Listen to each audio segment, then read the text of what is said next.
بسم اللہ الرحمن الرحیم۔ السلام علیکم۔ میرا نام زاہد ہے۔ میں ایک سرکاری دفتر میں کلرک ہوں۔ میرے ابو جس سرکاری دفتر میں چپڑاسی تھے، میرے بی اے کرنے کے فوراً بعد انہوں نے مجھے کوشش کر کے اسی دفتر میں کلرک لگوا دیا۔ ہوا یہ کہ ابو کے دفتر میں جس انچارج آفیسر کا ٹرانسفر ہوا وہ بہت اچھا آدمی تھا۔ انہوں نے ابو کی ارادات سنی، ہماری غربت کو محسوس کیا۔ کلرک کی سیٹ خالی تھی، انہوں نے اپنے لیول پر کوشش کر کے مجھے کلرک کی سیٹ پر نوکری دے دی۔ ابو کی ریٹائرمنٹ بھی قریب تھی، ان کے ریٹائرمنٹ کو 6 ماہ رہ گئے تھے۔ مجھ سے بڑی 2 بہنیں ہیں، دونوں بہنوں نے بی اے کیا ہوا ہے۔ ابو نے حق حلال کی کمائی سے ہمیں پڑھایا لکھایا، گھر کی ضروریات پوری کی، لیکن ظاہر ہے ان کی تنخواہ بھی کم تھی، جس کی وجہ سے ابو اور امی نے مسلسل محنت اور جدوجہد کی۔ مرد تو پھر بھی مضبوط دل کے مالک ہوتے ہیں، سہ جاتے ہیں۔ عورتیں حساس طبیعت ہوتی ہیں، بالآخر تھک ہی جاتی ہیں۔ امی بھی تھک چکی تھی، بہنوں کی شادیاں ہونی تھیں، کچھ رشتے آئے بھی صحیح مگر ان کے مطابق جہیز نہ ملنے کے خیال کی وجہ سے وہ خاموشی سے چلے گئے اور دوبارہ نہیں آئے۔ امی کو دن رات بہنوں کی ٹینشن کھائے رہتی کہ کب ان کی شادیاں ہوں گی اور وہ اپنے اپنے گھروں کی ہوں گی۔ امی کی اسی فکر کی وجہ سے گھر کا ماحول بھی ٹینشن زدہ رہتا۔ ابو کی ریٹائرمنٹ کو بھی صرف 6 ماہ رہ گئے تھے۔ ابو نے فیصلہ کیا کہ اپنی پینشن سے وہ دونوں بیٹیوں کی شادیاں کریں گے۔ اللہ کوئی ایسا نیک سبب کر دے گا کہ دونوں بہنوں کے لیے رشتہ مل جائے اور ایک ساتھ دونوں کی شادی ہو جائے۔ یہ سنتے ہی امی پہلے سے بھی زیادہ زور و شور سے باجیوں کے لیے رشتہ ڈھونڈنے میں مصروف ہو گئیں۔ اللہ بہت رحیم و کریم ہے، وہ کسی جان پر اس کی ہمت سے زیادہ بوجھ نہیں ڈالتا۔ امی کی دعائیں رنگ لائیں، ایک ایسی فیملی سے رشتہ آیا جہاں دونوں باجیوں کا رشتہ ہو گیا۔ لوگ اچھے تھے، آپس میں رشتہ دار تھے۔ بڑی باجی کو دیکھنے کے لیے آئے، بڑی باجیوں نے پسند آ گئی، چھوٹی باجی بھی انہیں پسند آ گئی۔ چھوٹی باجی کے رشتے کے لیے انہوں نے اپنے رشتہ داروں کو ہمارے گھر بھیجا۔ بڑی باجی کا سسرال مڈل کلاس فیملی تھا، جبکہ چھوٹی باجی کا سسرال مالی لحاظ سے بہتر تھا۔ امی اور ابو نے تھوڑی چھان بین کے بعد رشتوں کے لیے ہاں کہہ دی اور 8 مہینے کے بعد شادی کی تاریخ رکھ دی گئی۔ ابو کو پینشن کی رقم ملی تو امی نے شادی کی تیاریاں شروع کر دی۔ اللہ کے کرم سے دونوں بہنوں کی شادیاں بہت دھوم دھام سے ہو گئیں۔ بڑی باجی کا نام ام سلمہ اور چھوٹی باجی کا نام ام حبیبہ ہے۔ بہنیں رخصت ہو کر اپنے سسرال گئیں تو امی نے اللہ کا شکر ادا کیا۔ دونوں بہنیں اپنے اپنے گھر میں بہت خوش تھیں۔ بڑی باجی کے شوہر ایک کمپنی میں اچھی پوسٹ پر تھے، جبکہ چھوٹی باجی کے شوہر کا ماربل کا اپنا بزنس تھا، اس لیے بھی وہ زیادہ خوشحال تھا۔ خوشیوں کے دنوں کا عرصہ بہت کم ہوتا ہے۔ بہنوں کی شادی کے 1 سال بعد ہی امی کا ہارٹ اٹیک سے انتقال ہو گیا۔ امی کا یوں اچانک ہم سے بچھڑ جانا ہمارے لیے کسی بڑے سانے سے کم نہ تھا۔ مجھے بار بار امی کی وہ بات یاد آتی جو وہ اکثر کہتی تھیں کہ مرنے سے پہلے اپنی بیٹیوں کو ان کے گھر میں آباد دیکھ لوں، پھر مجھے کوئی غم نہیں ہوگا۔ اللہ نے امی کو اتنی ہی زندگی دی تھی کہ وہ اپنی بیٹیوں کو رخصت کر سکیں، مگر میں بھی تو تھا، کاش کہ وہ میری خوشیوں میں بھی میرے ساتھ ہوتی۔ امی کے دنیا سے جانے کے بعد ابو تو جیسے خاموشی ہو گئے تھے۔ زندگی بھر کے ساتھی کو کھو دینا آسان نہیں۔ میں ڈیوٹی پر چلا جاتا، پیچھے ابو نے گھر کو سنبھالا ہوا تھا۔ کچھ عرصے کے بعد ابو نے میرے لیے رشتہ ڈھونڈنا شروع کر دیا، مگر انہی دنوں ایک اور پریشانی نے سر اٹھا لیا۔ بڑی باجی کا اپنے شوہر کے ساتھ جھگڑا ہوا اور وہ باجی کو گھر چھوڑ گیا۔ رات کے 11 بجے میں اور ابو رات کا کھانا کھا رہے تھے۔ دراصل محلے میں ایک فوتگی ہو گئی تھی، مجھے اور ابو کو وہاں سے آتے آتے دیر ہو گئی۔ اچانک دروازے پر زور زور سے دستک ہونے لگی۔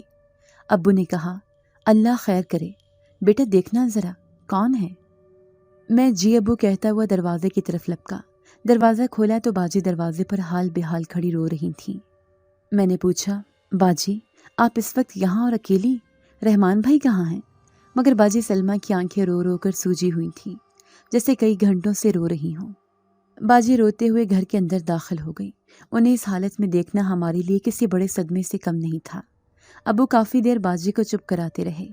باجی کو کچھ حوصلہ ہوا تو انہوں نے بتایا، شروع کے 6 ماہ بہت اچھے گزرے، لیکن اس کے بعد میرے شوہر کا رویہ میرے ساتھ تبدیل ہوتا گیا۔ ابو، پہلے تو میں نے سمجھا کہ شاید میرا وہم ہے، لیکن وہم متواتر نہیں ہوتا۔ پھر میں نے خود کو تسلی دی کہ ہو سکتا ہے وہ اپنے کام میں بہت مصروف رہتے ہیں، اسی لیے ان پر کام کا بوجھ ہوگا۔ انہیں پریشان کرنے کی بجائے مجھے خود سمجھنا چاہیے۔ اسی طرح 3 مہینے گزر گئے، مگر انسان کب تک خود کو دھوکہ دے سکتا ہے؟ ایک دن میری ساس کی بھانجی کی منگنی کی تقریب تھی۔ میری ساس نے بیٹے کو تاکید کی کہ وہ شام میں جلدی گھر آئے کیونکہ ہم سب نے منگنی کی تقریب میں جانا تھا۔ میرے شوہر کافی دیر انتظار کرتے رہے مگر وہ نہیں آئے۔ فون کیا تو ان کا نمبر بھی بند تھا۔ میری ساس اور سسر مجھے گھر پر رہنے کی تاکید کر کے منگنی پر چلے گئے۔ بیٹے کی ٹینشن کی وجہ سے ساس تو جانا ہی نہیں چاہتی تھی مگر سسر انہیں زبردستی لے گئے۔ رات 11 بجے میرے شوہر گھر واپس آئے۔ میں نے ان سے دیر سے آنے کی وجہ پوچھی تو وہ بلا وجہ ناراض ہونے لگے۔ میں نے ان کی ناراضگی جاننے پر اصرار کیا تو وہ کہنے لگے کہ وہ مجھ سے تنگ آ گئے ہیں۔ ایک اچھی شادی زندگی کا ڈھونگ رچاتے رچاتے وہ تنگ آ چکے ہیں۔ وہ مجھ سے شادی کرنا ہی نہیں چاہتے تھے کیونکہ انہوں نے اپنی دنیا کہیں اور بسا رکھی ہے۔ وہ پہلے سے ایک شادی شدہ ہیں، ان کا 2 سال کا ایک بیٹا بھی ہے۔ انہوں نے مجھ سے شادی صرف اپنی ماں کے کہنے پر کی ہے۔ مجھے تو اپنے کانوں پر یقین ہی نہیں آ رہا تھا۔ اسی دوران میری ساس اور سسر بھی گھر آ گئے۔ میری ساس نے بیٹے کو سمجھانے کی بہت کوشش کی مگر کوئی فائدہ نہیں ہوا۔ الٹا میرے شوہر مجھے طلاق کی دھمکی دے کر زبردستی یہاں چھوڑ گئے۔ باجی کا رو رو کر برا حال تھا۔ ان کی باتیں سن کر میں اور ابو ہکا بکا رہ گئے۔ ابو نے اسی وقت باجی کے سسر کو کال کیا مگر انہوں نے فون نہیں اٹھایا۔ ابو نے باجی کو حوصلہ دیا اور صبح باجی کے سسر کے پاس جانے کا ارادہ کیا۔ زندگی ہماری سوچ اور سمجھ سے زیادہ پیچیدہ اور غیر متوقع ہے۔ نہ ہماری کوئی پلاننگ کام آتی ہے نہ فیصلے۔ کبھی اتفاقاً کوئی کوشش کام کر جاتی ہے تو اچانک کوئی آئیڈیا کمال کر جاتا ہے، ورنہ دیکھا جائے تو 60-70 برس کی عمر تک ہمارے کتنے فیصلے درست ثابت ہوتے ہیں۔ فیصلے تو صرف اوپر والے کے ہوتے ہیں، ہم تو بس کٹ پتلیاں ہیں، اپنی باری پر اپنا کردار ادا کرتے ہیں اور نیا سکرپٹ ملنے تک چپکے سے اپنے کاموں میں لگے رہتے ہیں۔ بڑی باجی کی زندگی میں آئے طوفان نے انہیں توڑ کر رکھ دیا تھا۔ البتہ چھوٹی باجی اپنے گھر میں خوش تھیں، لیکن بڑی باجی کی وجہ سے وہ بھی کافی پریشان تھیں۔ ابو نے سلمہ باجی کے سسر سے بات کی، کافی طویل ڈسکشن ہوئی لیکن کوئی حل نہیں نکل سکا۔ حل نکلتا بھی کیسے؟ معاملہ ہی اتنا پیچیدہ تھا۔ دراصل باجی سلمہ کے شوہر رحمان بھائی نے جس لڑکی سے شادی کی تھی وہ کوئی معمولی لڑکی نہیں تھی، وہ ایک اسٹیج ڈرامہ اداکارہ تھی۔ باجی کے سسر براڈ مائنڈڈ ہونے کے باوجود رحمان بھائی کے اسٹیج اداکارہ سے شادی کے لیے خود کو راضی نہ کر سکے۔ رحمان بھائی کو اس انکار کا اندازہ تھا، یہی وجہ تھی کہ انہوں نے گھر میں بات کرنے سے پہلے ہی کورٹ میرج کر لیا تھا۔ ادھر جب ان کے والدین کو لڑکی کی حقیقت کے بارے میں علم ہوا تو وہ بھی بیٹے کی جلد از جلد شادی کے لیے لڑکی ڈھونڈنے لگے۔ ان کا خیال تھا کہ وہ بیٹے کی شادی کر دیں گے تو وہ گھر کی ذمہ داریاں ملنے کے بعد خود ہی اداکارہ کا پیچھا چھوڑ دے گا۔ پہلے تو رحمان بھائی اور ان کے والدین کے درمیان یہی چپکلش چلتی رہی، بات زبردستی تک آ پہنچی۔ بالآخر ماں نے زہر کھانے کی دھمکی دے ڈالی۔ اسی طرح 2 سال گزر گئے مگر رحمان بھائی نے اپنی شادی کے بارے میں کسی کو کانوں کان خبر نہیں لگنے دی۔ آخر والدین کے دباؤ میں آ کر انہوں نے شادی کر لی۔ بس میری بہن کی نصیب خراب تھی کہ وہ زبردستی کے اس رشتے میں بن گئی۔ میری صبح 9 سے دوپہر 4 بجے تک ڈیوٹی ہوتی تھی۔ جب بھی گھر واپس آتا اکثر ہی باجی گھر سے غائب ہوتی۔ ابو کہتے کہ وہ محلے میں اپنی ایک سہیلی کے گھر جاتی ہیں۔ یہ سن کر میں بھی مطمئن ہو جاتا کہ چلو کسی کے سامنے وہ اپنا غم سنا لیں گی، دل کی بات کر لیں گی تو ان کے دل کا بوجھ ہلکا ہو جائے گا، کم از کم اس طرح وہ ڈپریشن سے تو بچ جائیں گی۔ ابو میری شادی کے لیے کوشش کر رہے تھے تو میری شادی کا معاملہ بھی پھر سے ٹھنڈا ہو گیا۔ ابو کی کوشش تھی کہ باجی کا مسئلہ حل ہو جائے تو پھر میری شادی کی بات چیت شروع کی جائے۔ ایک دن میں آفس سے گھر آ رہا تھا، گھر کے قریب پہنچا، دروازے پر کالی چادر میں لپٹی کوئی عورت کھڑی تھی۔ اسے دیکھ کر میں ٹھٹک کر رک گیا۔ شاید محلے کی خاتون تھی، گھر کے اندر جانا چاہ رہی ہوگی۔ اس نے دستک دینے کے لیے دروازے پر ہاتھ رکھا مگر اگلے ہی لمحے اس نے ہاتھ نیچے کر لیا اور فوراً تیز قدم اٹھاتی واپس چل پڑی۔ یہ دیکھ کر میں حیرت زدہ رہ گیا۔ وہ تیزی سے گھر کی پچھلی طرف چلی گئی۔ میں بھی تیزی سے بھاگتا گھر کی طرف بڑھنے لگا۔ میں گھر کی پچھلی جانب گیا مگر وہاں کوئی نہیں تھا۔ ہمارے گھر کے پیچھے کھلا گراؤنڈ تھا جہاں شام کے وقت محلے کے بچے کرکٹ کھیلا کرتے تھے۔ گراؤنڈ کے دوسری طرف سڑک تھی۔ اتنے بڑے گراؤنڈ سے اچانک کسی کا غائب ہو جانا ممکن نہ تھا۔ آخر وہ عورت پیدل تھی، اتنی تیزی سے وہ کہاں چلی گئی تھی؟ میں تیز قدم اٹھاتا روڈ کی جانب بڑھنے لگا مگر بے سود تھا، دور دور تک کوئی بھی نہیں تھا۔ وہیں شیشم کا ایک پرانا درخت تھا۔ میں اس درخت سے ٹیک لگانے کا سوچ ہی رہا تھا کہ اچھل کر 2 قدم پیچھے ہٹ گیا۔ خوف کے مارے پھٹی نگاہوں سے شیشم کے درخت کے نیچے پڑے زخمی سانپ کو دیکھ رہا تھا۔ بہت بڑا سانپ تھا، ایک بار تو اسے دیکھ کر میرے رونگٹے کھڑے ہو گئے۔ سام کے جسم پر جگہ جگہ گہرے زخم تھے اور دم کے قریب سے خون بہہ کر خشک ہو چکا تھا۔ وہ نڈھال اور بے سدھ پڑا تھا، جیسے آخری سانسیں لے رہا ہو۔ میں ہمت کر کے اس سے قریب گیا، تھوڑی دیر اسے بغور دیکھتا رہا کہ شاید وہ کوئی حرکت کرے یا مجھے ڈسنے کی کوشش کرے، لیکن اس کی سانس تو چل رہی تھی، مگر اس سے زیادہ اس میں ہمت نہیں تھی۔ تسلی ہو جانے کے بعد مجھے اس پر ترس آیا۔ میں نے اللہ کو یاد کیا، اسے اٹھایا اور گھر کی طرف چل پڑا۔ جانتا تھا یہ خطرناک ہے، مگر وہ بھی جانور تھا، تکلیف میں تھا۔ اللہ پر یقین کے ساتھ میں اسے گھر لے آیا۔ میں سام کو سیدھا چھت والے کمرے میں لے گیا۔ میں نے اس کے زخموں کی مرہم پٹی کی، پانی پلایا۔ اسے کچھ افاقہ ہوا تھا، مگر وہ ابھی تک نڈھال پڑا تھا۔ میں نے اسے اسی طرح فرش پر چھوڑا اور کمرے سے باہر نکل کر دروازہ اچھی طرح بند کر دیا۔ سام جانور ہی ایسا ہے جسے دیکھ کر ہی خوف آتا ہے، شاید اس کے زہر سے زیادہ اس کا خوف جان لیوا ہوتا ہے۔ بہرحال میں نیچے آیا۔ باجی سلمہ کے کمرے کی کھڑکی کھلی ہوئی تھی، وہ اپنے بستر پر سو رہی تھیں۔ ابو گھر پر نہیں تھے۔ دماغ میں ایک سوال رہ گیا تھا کہ کالی چادر میں لپٹی وہ عورت کون تھی۔ آرام کرنے کی غرض سے میں بستر پر لیٹا تو آنکھ لگ گئی۔ مغرب کی اذان کی آواز کانوں میں پڑی تو آنکھ کھل گئی۔ میں اٹھا، مسجد گیا، نماز ادا کر کے واپس گھر آیا تو اچانک یاد آیا کہ میں نے بڑے زخمی سام کو اوپر والے کمرے میں بند کیا تھا۔ میں دوڑتا ہوا چھت کی طرف بھاگا۔ چھت کے اوپر باجی تار پر دھلے ہوئے کپڑے ڈال رہی تھی اور کمرے کا دروازہ کھولا ہوا تھا۔ میں خوفزدہ نظروں سے انہیں دیکھ رہا تھا۔ میں کمرے کے پاس گیا، اندر جھانکا، کمرے کے اندر سانپ نہیں تھا۔ میں ادھر ادھر دیکھ رہا تھا۔ باجی کی آواز آئی، کیا ہوا ہے؟ کیا ڈھونڈ رہے ہو؟ میں نے گھبرا کر باجی کی طرف دیکھا اور پوچھا، باجی یہ کمرہ آپ نے کھولا ہے؟ باجی نے کہا، ہاں میں نے کھولا ہے، بالٹی نکالنا تھی۔ کیوں؟ میں نے ہکلاتے ہوئے پوچھا۔ اچھا تو اندر کچھ نہیں تھا؟ باجی نے ایک ہاتھ اپنی کمر پر رکھا اور بولی، اتنی ساری چیزیں رکھی تو ہیں اندر، کیا پاگل ہو گئے ہو یا خدا نخواستہ آنکھیں جواب دے گئی ہیں؟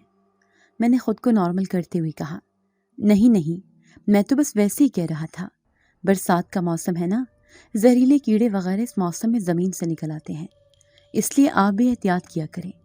باجی نے بالٹی اٹھائی اور یہ کہتے ہوئے نیچے چلی گئی۔ جنہیں انسانوں کے زہر کی عادت پڑ جائے انہیں زہریلے کیڑے کچھ نہیں کہتے۔ باجی کے الفاظ دل پر گہرا وار کر گئے تھے۔ ابو نے باجی کے سسر سے بات کی تھی، لیکن کئی دن گزر جانے کے باوجود کوئی حل نہیں نکلا۔ میں نے دل میں تہیہ کیا کہ میں خود رحمان بھائی سے ملتا ہوں۔ آخر ایسا کب تک چلے گا؟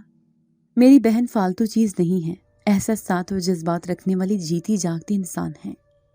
اگلے دن میں رحمان بھائی سے ملنے گیا، مگر وہ اپنی لائف میں خوش تھے۔ ان سے مل کر پتہ چلا کہ باجی کی ان کی زندگی میں کوئی اہمیت نہیں تھی۔ میں ان کے پاس سے مایوس واپس پلٹا۔ گھر سے نکل کر چند قدم آگے ہی آیا تھا، اچانک ایسا لگا کہ جیسے میرے پیچھے سے تیزی سے کوئی گزر گیا ہو۔ میں نے پلٹ کر پیچھے دیکھا، ویسے تو کوئی نہیں تھا، مگر گھر کے قریب رکھی سوکھی گھاس میں سرسراہٹ محسوس ہوئی۔ میں تیزی سے گھاس کی طرف گیا، لیکن وہاں کچھ نہیں تھا۔ تھوڑی دیر کی تلاش کے بعد میں نے گھر کی طرف چل پڑا۔ رحمان بھائی نے کرائے پر الگ مکان لیا ہوا تھا۔ وہ اپنی پہلی بیوی اور بچے کے ساتھ الگ رہ رہے تھے۔ مجھے ان کی بیوی اور بچہ گھر میں نظر نہیں آئے تھے، شاید وہ کہیں گئے ہوئے تھے۔ باجی کے مسئلے کا کوئی حل تھا بھی یا نہیں، سوچ کر میرا دماغ تھک چکا تھا۔ انہی سوچوں میں گم میں گھر پہنچا۔ شام ہو چکی تھی۔ ابو مغرب کی نماز کے لیے مسجد گئے ہوئے تھے۔ باجی کچن میں تھی، مجھے دیکھتے ہی بولی، زاہد کھانا کھا لو، کھانا تیار ہے۔ میں نے کہا، باجی نماز پڑھ لوں پھر کھاتا ہوں۔ مغرب کی نماز میں نے گھر میں ادا کی اور کھانا کھا کر جلدی اپنے بستر میں گھس گیا۔ سردی کی آمد تھی۔ خزاں کا موسم مجھے ویسے بھی بہت پسند تھا۔ اس دن آفس میں بھی بہت کام تھے، اوپر سے باجی کی ٹینشن میں بہنوئی کے گھر سے نکلا اور پیدل گھر پہنچ گیا۔ حالانکہ اچھا خاصا سفر تھا، مگر سوچوں میں الجھے ذہن نے خاموشی سے طویل سفر بھی طے کرا دیا۔ اب جب بستر پر لیٹا تو پتہ چل رہا تھا کہ جسم میں کہاں کہاں درد ہے۔ تھکاوٹ کی وجہ سے فوراً آنکھ لگ گئی۔ کہیں آدھی رات کو میری آنکھ کھلی، کمرے کی کھڑکی کا پردہ ہل رہا تھا۔ نظر پڑی تو مجھے کسی کا آدھا چہرہ نظر آیا، جیسے کوئی کمرے کے اندر مجھے ہی دیکھ رہا ہے۔ میں گھبرا کر اٹھ بیٹھا، لیکن اگلے ہی لمحے وہ شبیہ غائب ہو گئی۔ صحن کی لائٹ بند تھی، اس لیے مجھے واضح کوئی نظر نہیں آیا، جبکہ کمرے کی لائٹ میں بند نہیں کرتا تھا۔ مجھے بچپن سے اندھیرا بالکل پسند نہیں تھا۔ گرمیوں کے موسم میں بھی 0 بلب جلا کر رکھتا تھا۔ میں بزدل نہیں تھا، لیکن ان آنکھوں کی چمک سے مجھے ایک لمحے کے لیے جھرجھری آ گئی۔ میں اٹھا، دروازہ کھولا، باہر گیا۔ ہر طرف گہری خاموشی تھی۔ جھینگر کی آوازیں گاہے بگاہے سنائی دے رہی تھیں۔ سیڑھیوں پر مجھے قدموں کی آہٹ سنائی دی۔ کہیں کوئی چور تو نہیں ہے؟ میں نے پردے کے پیچھے رکھا مضبوط ڈنڈا اٹھایا اور سیڑھیوں کی طرف چل پڑا۔ اب صرف قدموں کی آواز نہیں تھی، بلکہ چھن چھن کی آواز بھی آ رہی تھی۔ میں آواز کے سمت اوپر چلتا گیا۔ آج پورا چاند بھی اپنی روشنی بکھیرے ہوئے تھا۔ اچانک میرے سامنے یکا یک روشنی پھیل گئی۔ حیرت کے مارے مجھے اپنی آنکھوں پر یقین نہیں آ رہا تھا۔ نہایت خوبصورت حسینہ اپنی لمبی لمبی ریشمی زلفیں کھولے میرے سامنے کھڑی تھی۔ وہ ایسا لمحہ تھا جس نے میرے دماغ کو اس حسینہ کی خوبصورتی پر قید کر لیا تھا۔ بالآخر اس کی آواز میری سماعتوں سے ٹکرائی تو میرے حواس واپس آئے۔ وہ بولی، میں کئی دنوں سے تمہارے ہی ارد گرد پھر رہی ہوں۔ اس گھر سے آتے جاتے تمہیں دیکھتی ہوں۔ بہت بار سوچا کہ راستہ بدل دوں، لیکن مجھ سے یہ نہ ہو سکا۔ تمہاری یاد نے میرے اندر ہلچل مچا رکھی ہے۔ جانتی ہوں کہ تمہارے ابا تمہارے لیے ہمسفر کی تلاش میں ہے۔ کیا تم مجھے اپنا ہمسفر بنانا پسند کرو گے؟ حیرت کے مارے میری آنکھیں کھلی کی کھلی رہ گئی۔ مطلب وہ کون کمبخت ہوگا جو اتنی حسین لڑکی سے شادی نہیں کرنا چاہے گا؟ میری زبان گنگ ہو گئی۔ وہ زریلے مسکرائی اور بولی، سوچ لو زاہد، میں جواب لینے کے لیے دوبارہ آ جاؤں گی۔ ویسے بھی میں نے اس در کو چھوڑ کر جانا ہی کہاں ہے۔ یہ کہہ کر وہ سیڑھیوں سے نیچے کی طرف چل پڑی۔ میرے قریب سے گزری تو اس سے آتی ایک دل فریب خوشبو نے مجھے بھی مہکا دیا۔ وہ سیڑھیوں سے اترتی اندھیرے میں گم ہو گئی اور میں اس کی خوبصورتی کے نشے میں دھت وہیں فرش پر لیٹ گیا اور چاند کی خوبصورتی کو دیکھنے لگا۔ اجنبی لڑکی کے حسن کے سامنے مجھے اس چاند کا حسن بھی مان لگ رہا تھا۔ مگر وہ کون تھی؟ آخر مجھ جیسے مڈل کلاس اور نارمل شکل و صورت رکھنے والی زاہد سے اسے کیسے محبت ہو گئی؟ مجھے اپنی قسمت پر رشک آ رہا تھا۔ اس کے بارے میں سوچتے سوچتے وہیں چھت پر لیٹے میری آنکھ لگ گئی۔ صبح باجی مجھے جھنجھوڑ جھنجھوڑ کر اٹھا رہی تھیں۔ زاہد، اٹھو زاہد، تم یہاں کیوں سوئے ہوئے ہو؟ میں گھبرا کر اٹھ بیٹھا۔ باجی نے میرے سر پر چپت لگائی اور بولی، کیا تم پاگل ہو گئے ہو؟ کوئی زہریلا کیڑا کاٹ جائے تو پتہ ہی نہیں چلے گا۔ مجھے تو بتا دیا ہوتا کہ آج سے تم چھت پر سوگے، بغیر تکیے اور بستر کے۔ میں نے خود کو نارمل کیا، آنکھیں ملتا اٹھ کر کھڑا ہوا اور بولا، باجی کام پر جانا ہے، جلدی سے ناشتہ دے دیں۔ یہ کہتے ہوئے نیچے کی جانب چل پڑا، جبکہ باجی نے اپنے دونوں ہاتھ کمر پر رکھتے ہوئے مجھے دیکھا اور بولی، ہاں ہائے لڑکے میں نے بھی کچھ دیکھا؟ ہاں ہائے لڑکے میں نے بھی کچھ پوچھا ہے یا نہیں؟ اس دن میں بہت خوش تھا۔ پورا دن جیسے مہکتا رہا، مسکراتا رہا، گنگناتا رہا۔ ہر چیز نئی لگ رہی تھی۔ جو بات مجھے ناگوار گزرنا چاہیے، اس دن تو مجھے وہ بھی بری نہیں لگ رہی تھی۔ ایسا لگ رہا تھا ہر طرف عید کا سما ہو۔ میری نگاہیں سارا دن اپنی قسمت کو ہر طرف تلاش کرتی رہیں۔ وہ میرا نصیب ہی تو تھی جب اسے مجھ سے اس قدر محبت ہو سکتی ہے کہ وہ خود اظہار کے لیے آ جائے، تو مجھے کیسے انکار ہو سکتا تھا؟ اس سے تو کسی کو بھی محبت ہو سکتی تھی، بلکہ محبت بھی نہیں، عشق۔ میں تو خود کو خوش قسمت محسوس کر رہا تھا کہ اس کی محبت میرے حصے میں آئی۔ دل نے اسے اپنا بنانے کا پختہ ارادہ کر لیا تھا۔ میں بے چینی کے عالم میں اس کا انتظار کر رہا تھا کہ وہ جیسی میرے سامنے آئے گی، میں اپنا دل نکال کر اس کے سامنے رکھ دوں گا۔ مجھے کالج کا وہ زمانہ یاد آ گیا۔ کالج میں ایک لڑکی تھی جس سے میں بہت متاثر ہوا تھا۔ جوانی کے وہ دن بھی بڑے بے قرار ہوتے ہیں۔ کسی کی ایک نگاہ ہمیں سیدھے راستے سے بھٹکانے کے لیے کافی ہوتی ہے۔ کالج میں مجھ سے 2 سال سینئر ایک لڑکی تھی، پلوشا۔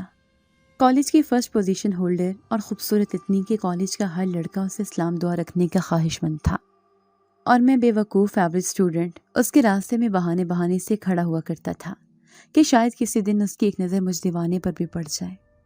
مگر ہوا کچھ یوں کہ ایک دن میں کینٹین میں بے چینی سے اس کی راہ تک رہا تھا۔ نہ جانے ذہن میں کیا کیا منصوبے بنا رکھے تھے کہ آج اسے اظہار کروں گا، مگر مجھ پر اس وقت بجلی گری جب وہ اچانک اپنے کزن بلال، جو کہ اس کا کلاس فیلو تھا، کے ساتھ کینٹین میں داخل ہوئی۔ وہ بہت خوش نظر آ رہی تھی۔ اس نے ہاتھ ہلاتے ہوئے اپنی سہیلیوں کو متوجہ کیا۔ میں اسے دیکھ کر اپنی کرسی سے اٹھ کھڑا ہوا اور اس کی جانب چل پڑا۔ میری ساری توجہ اسی پر مرکوز تھی۔ جو ہی میں اس کے قریب پہنچا، اسی لمحے ایک لڑکی میرے قریب سے گزری۔ اس نے ہاتھ میں پانی کا گلاس پکڑا ہوا تھا۔ میں انجانے میں اس لڑکی سے ٹکرا گیا۔ پانی کا گلاس سیدھا پلوشا کے کزن سے ٹکرایا۔ ہم سبھی ایک دوسرے سے ٹکرا گئے۔ پانی پلوشا کے کزن کی شرٹ پر جا گرا۔ جس لڑکی کے ہاتھ میں گلاس تھا وہ مجھ پر چیخ پڑی، کیا تم اندھے ہو؟ پھر پلوشا مجھے غصے سے دیکھتے ہوئے بولی، پتہ نہیں کہاں کہاں سے یہ جاہل پڑھنے کے لیے آ جاتے ہیں، بلکہ اتنے اچھے ادارے میں پڑھنے کے باوجود جاہل ہی رہتے ہیں، نہ اٹھنے بیٹھنے کی تمیز نہ بات کرنے کی۔ پھر وہ اپنے کزن سے گویا ہوئی۔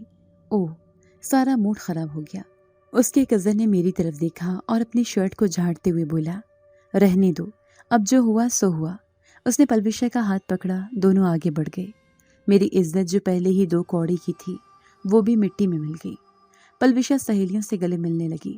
اس نے اپنا ایک ہاتھ سہیلیوں کی طرف بڑھایا اور انگلی میں پہنی انگوٹھی انہیں دکھاتے ہوئے بولی، میری بلال کے ساتھ منگنی ہو گئی ہے، تم لوگوں کو یہی سرپرائز دینا تھا۔ اس کی سہیلیاں اور ارد گرد کے اسٹوڈنٹس جو بھی انہیں جانتے تھے سب دونوں کو منگنی کی مبارکباد دینے لگے۔ میں نے اپنے ہونٹوں کو دانتوں میں دبایا اور تیز تیز قدم اٹھاتا کینٹین سے باہر نکل آیا۔ اس دن مجھے خود پر بہت غصہ آیا کہ کم از کم مجھے اپنی اوقات تو دیکھنی چاہیے تھی۔ میں تو انوکھا لاڈلا ہی بن بیٹھا تھا کہ کھیلنے کو چاند مانگنے لگ گیا تھا، مگر چاند بھی کیا کبھی کسی کو ملا ہے۔ اس کے بعد مجھے دوبارہ کسی سے محبت نہیں ہوئی، بلکہ میں نے ہمت ہی نہیں کی۔ ہمیشہ میں نے اپنے دل کو اپنے دماغ کے زیر اثر رکھا۔ شاید اب چاند میری مٹھی میں آنے والا تھا۔ مجھے اپنی قسمت پر رشک آ رہا تھا۔ میری زندگی میں آنے والی حسینہ پلوشا سے کہیں زیادہ خوبصورت اور حسین تھی۔ میں سارا دن بے چینی سے اس کے راہ تکتا رہا۔ کام سے 1 گھنٹہ پہلے میں نے چھٹی لے لی تاکہ جلدی گھر جا سکوں۔ ہو سکتا ہے کہ وہ گھر کے آس پاس میرا انتظار کر رہی ہو۔ میں گھر پہنچا۔ ابو ہمیشہ کی طرح گھر پر نہیں تھے اور باجی اپنے کمرے میں قرآن مجید کی تلاوت میں مصروف تھیں۔ میں سیدھا چھت پر گیا۔ مغرب ہونے میں 2 گھنٹے پڑے تھے۔ دل اتنا بے چین تھا کہ اب وہ آئی تو اس سے جانے نہیں دوں گا۔ انتظار کرتے کرتے رات ہو گئی۔ عشاء کی نماز ادا کر کے میں مسجد سے واپس گھر آ رہا تھا کہ اچانک ایک 4 سال کے چھوٹے بچے نے میرا ہاتھ پکڑ لیا۔ میں نے اس کی طرف دیکھا۔ اس کی آنکھوں میں آنسو تھے۔ بچے نے روتے ہوئے کہا، میری امی کو بچا لو، اور مجھے کھینچتا ہوا ایک طرف لے گیا۔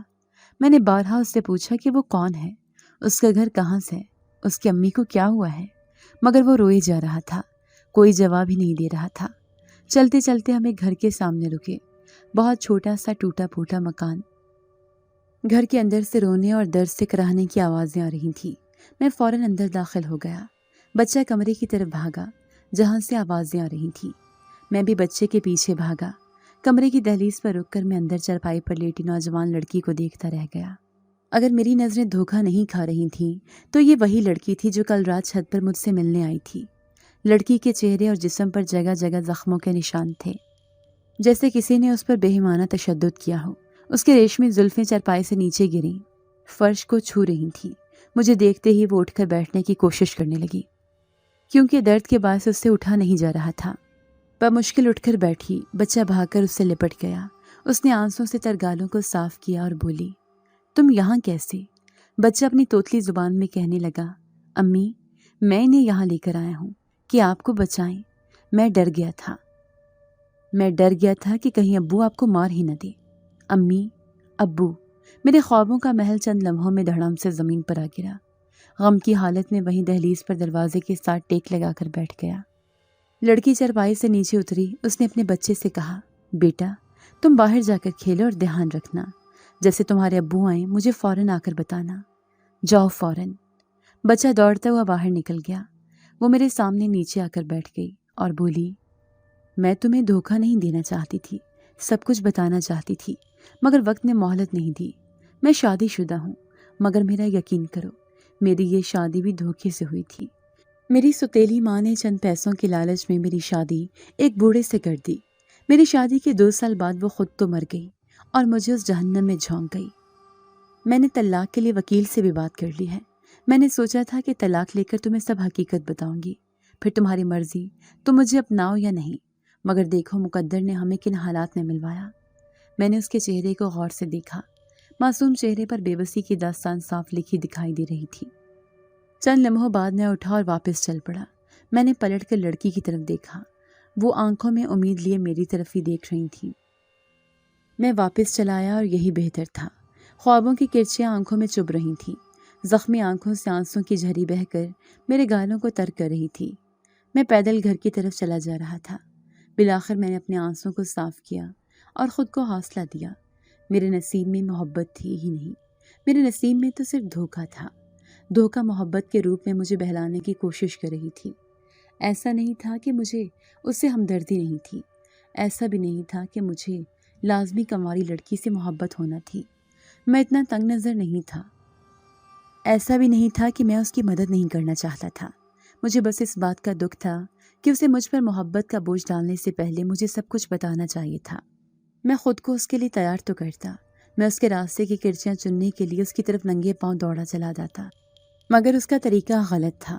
چاہے اس کا شوہر ظالم تھا، اس پر تشدد کرتا تھا، اس کی شادی زبردستی کی شادی تھی مگر وہ کسی کے نکاح میں تھی، پھر بھی آدھی رات کو مجھے اپنی محبت کا یقین دلانے کے لیے وہ میرے گھر کی چھت پر ہی چلی آئی۔ یہ طریقہ غلط تھا، مجھے اس کے طریقے پر اعتراض تھا، شدید حد تک۔ اگر یہ بات ابو اور باجی تک پہنچ گئی تو وہ بھی کبھی اس رشتے کے لیے حامی نہیں بھریں گے۔ اپنی محبت کو راستے میں ہی دفن کر کے میں گھر پہنچ گیا۔ کئی دن گزر گئے، وہ مجھ سے ملنے نہ آئی، نہ کوئی پیغام بھیجا، نہ ہی میں اس سے ملنے گیا۔ البتہ میری حالت بہتر نہیں تھی۔ 3 دن میں شدید بخار میں تپتا رہا، دل اس کی طرف مجنوں کی مانند کھینچا چلا جا رہا تھا، ایسے جیسے بھاگ کر اس کے پاس چلا جاؤں۔ بہت کوشش کر کے میں نے خود کو روکے رکھا۔ مجھے ڈر تھا، اس بات کا ڈر کہ اگر کسی نے مجھے اس کے آس پاس دیکھ لیا تو لوگ یہی کہیں گے کہ میں نے کسی کی بیوی کو بہکا کر اس سے شادی کی ہے، کسی کے گھر کو اجاڑا ہے، اور یہ الزام سہنے کا مجھ میں حوصلہ نہیں تھا۔ یہی وجہ تھی جس نے مجھے بزدل بنا دیا تھا۔ 1 ہفتہ گزر گیا، طبیعت کچھ بحال ہوئی، بخار تو اتر گیا مگر شدید کمزوری ہو گئی تھی، بھوک ختم ہو چکی تھی، عجیب حالت تھی۔ ایک دن میں آفس سے گھر پہنچا تو ابو اور باجی گھر کو تالا لگا رہے تھے۔ باجی رو رہی تھی، مجھے دیکھتے ہی بولی، زاہد تم آ گئے، میری آزمائشوں کو تو دیکھو، ختم ہی نہیں ہو رہے۔ ابو نے کہا، بیٹا رحمان کو زہریلے سانپ نے کاٹ لیا ہے، وہ ہسپتال میں سیریس حالت میں ہے، چلو ہم نے فوراً ہسپتال چلنا ہے۔ بنا مزید کوئی بات کیے ہم گھر سے نکلے اور ہسپتال پہنچ گئے۔ رحمان بھائی کی حالت ٹھیک نہیں تھی، ڈاکٹرز کے مطابق بہت زہریلا سانپ تھا، وہ ایمرجنسی میں سیریس حالت میں تھے۔ رحمان بھائی کے گھر والے سبھی وہاں موجود تھے۔ باجی کے سسر نے بتایا کہ کل رات 3 بجے ان کا بیٹا شدید پریشانی کی حالت میں گھر کے اندر داخل ہوا۔ انہوں نے بیٹے کو کمرے میں بٹھایا، وہ بہت گھبرایا ہوا تھا، ماتھے سے پسینہ ٹپک رہا تھا، ضرور کوئی تو بات تھی۔ وہ بیٹے کے لیے پانی کا گلاس لینے کچن میں گئے، واپس آئے تو رحمان بھائی فرش پر پڑے درد سے کرا رہے تھے اور ان کے منہ سے جھاگ نکل رہا تھا۔ انہوں نے فوراً ایمبولینس کو فون کیا اور بیٹے کو لے کر ہسپتال پہنچ گئے۔ ابو نے ان سے ان کی دوسری بیوی اور بیٹے کے بارے میں پوچھا تو انہوں نے بتایا کہ ان کی کوئی خیر خبر نہیں۔ انہوں نے رحمان بھائی کے گھر کے قریبی ایک شخص کی ڈیوٹی لگائی ہے کہ جیسے رحمان بھائی کی بیوی اور بیٹا گھر پہنچے تو انہیں فوراً ہسپتال بھیج دے۔ کافی دیر بعد ڈاکٹر ایمرجنسی سے باہر نکلا اور بولا، مریض کی حالت ٹھیک نہیں ہے، دعا کریں۔ یہ کہہ کر وہ چلا گیا، کسی کو بھی اندر جانے کی اجازت نہیں تھی۔ تھوڑی دیر بعد ڈاکٹر دوبارہ آیا اور ابو کے کندھے پر ہاتھ رکھ کر بولا، ہم نے بہت کوشش کی ہے، آپ کے بیٹے کی جان تو بچ گئی ہے مگر وہ کومے میں چلا گیا ہے۔ ڈاکٹر کی بات سن کر ہم سب دم بخود رہ گئے۔ باجی کے سسر کے قدم لڑکھڑا گئے۔ اس سے پہلے کہ وہ زمین پر گرتے میں نے انہیں سہارا دے کر قریب رکھے بینچ پر بٹھا دیا۔ باجی کی ساس بینچ پر بیٹھ کر رونے لگی تو باجی انہیں حوصلہ دینے لگی۔ ڈاکٹر چند ہدایات دے کر چلا گیا۔ چند لمحوں بعد نرس باہر نکلی اور کہنے لگی، مریض کو آپ لوگ دیکھ سکتے ہیں مگر کمرے میں رش نہ لگائیں تو بہتر ہے۔ یہ کہہ کر نرس بھی چلی گئی۔ 3 گھنٹے گزر گئے۔ جیسے جیسے خاندان والوں کو خبر ملتی گئی، کوئی نہ کوئی رحمان بھائی کی خبر گیری کے لیے آتا جاتا رہا۔ صرف خبر نہ آئی تو ان کی دوسری بیوی اور بیٹے کی خبر نہ آئی۔ جس شخص کی انکل نے ڈیوٹی لگائی تھی اس کے مطابق گھر ابھی تک بند ہی تھا اور یہ خبر سب کے لیے حیران کن تھی۔ پھر دل میں یہ خیال بھی آ رہا تھا کہ ہو سکتا ہے ان کی بیوی بیٹے کو لے کر اپنے میکے گئی ہو۔ ہسپتال میں ہی رات کے 11 بج گئے۔ باجی کے سسر نے اپنی بیگم کو سمجھا بجھا کر گھر بھیج دیا تھا۔ میں نے بھی ابو کو آرام کی غرض سے گھر بھیج دیا۔ وہ بہت تھک چکے تھے، جبکہ باجی رحمان بھائی کی دیکھ بھال کے لیے ان کے کمرے میں موجود تھیں۔ میں اور انکل گیلری میں رکھے بینچ پر بیٹھے ہوئے تھے۔ رحمان بھائی کا موبائل انکل کے پاس تھا۔ وہ تھوڑی تھوڑی دیر بعد موبائل نکالتے، اس پر نظر ڈالتے، پھر واپس جیب میں رکھ لیتے۔ مجھ سے رہا نہ گیا، میں بولا، انکل کیوں بار بار موبائل کو دیکھ رہے ہیں؟ وہ ٹھنڈی آہ بھر کر بینچ کے پشتے ٹیک لگاتے ہوئے کہنے لگے، بیٹا میں کب سے اس امید پر موبائل پر نظر ڈال رہا ہوں کہ شاید رحمان کی بیوی کوئی میسیج ہی کرتی۔ فون تو نہیں آ رہا، مگر میں حیران ہوں کہ کوئی گھر سے اس قدر کیسے لاپرواہ ہو سکتا ہے۔ ہر بیٹی میکے جاتی ہے، مگر پیچھے اپنے گھر اور شوہر کی خبر گیری تو ضرور رکھتی ہے، یا نہیں؟ یہ تھی رحمان کی پسند۔ یہ میں منہ ہی منہ میں بڑبڑایا۔ ہمیں کیا معلوم کہ واقعی وہ اپنے میکے ہی گئی ہے۔ انکل نے چونک کر میری طرف دیکھا اور بولی، کیا کہا تم نے؟ میں گڑبڑا گیا، بولا کچھ نہیں انکل، کچھ بھی تو نہیں، اور اپنی نظریں چرا گیا۔ مجھ میں ان سے کچھ کہنے کی ہمت نہیں تھی، لیکن یہ سچ ہی تو تھا۔ ہم اس خاتون کے بارے میں کچھ نہیں جانتے تھے، اور یہ تو ہمارے اندازے تھے کہ شاید وہ میکے گئی ہو، کیونکہ گھنٹوں تو کوئی گھر سے غائب نہیں رہتا، مگر ہمیں کنفرم تو نہیں تھا کہ وہ کہاں گئی ہے۔ 3 دن گزر گئے۔ رحمان بھائی مسلسل کومے میں تھے اور باجی ان کی دیکھ بھال کے لیے ہسپتال میں۔ رحمان بھائی کی پہلی بیوی کی 3 دن بعد بھی کوئی خیر خبر نہیں آئی تھی۔ باجی کے سسر خود ان کے گھر کے 2 چکر لگا آئے تھے۔ حیرت کی بات یہ تھی کہ اس محلے میں رحمان بھائی کی بیوی کو کوئی نہیں جانتا تھا۔ ان کی کسی کے ساتھ دعا سلام نہیں تھی۔ انکل بہت فکر مند تھے کہ بیٹے کو جیسے ہوش آیا اس نے اپنی بیوی اور بچے کے بارے میں پوچھنا ہے تو وہ کیا جواب دیں گے۔ میں بھی آفس سے جلدی گھر آ جاتا تھا کیونکہ ابو گھر پر اکیلے ہوتے تھے۔ گھر کے کام کاج میں ابو کا ہاتھ بٹانے کے لیے آفس سے جلدی چھٹی لے لیتا تھا۔ روزانہ کی طرح میں گھر پہنچا، دروازہ کھولا۔ جیسے ہی اپنے کمرے کے اندر داخل ہوا، میرے پیروں تلے زمین کھسک گئی۔ میں لپک کر دوبارہ کمرے سے نکل آیا اور دیوار کے ساتھ ٹیک لگا کر میں نے اپنے ہی ہاتھ اپنے منہ پر رکھ لیے۔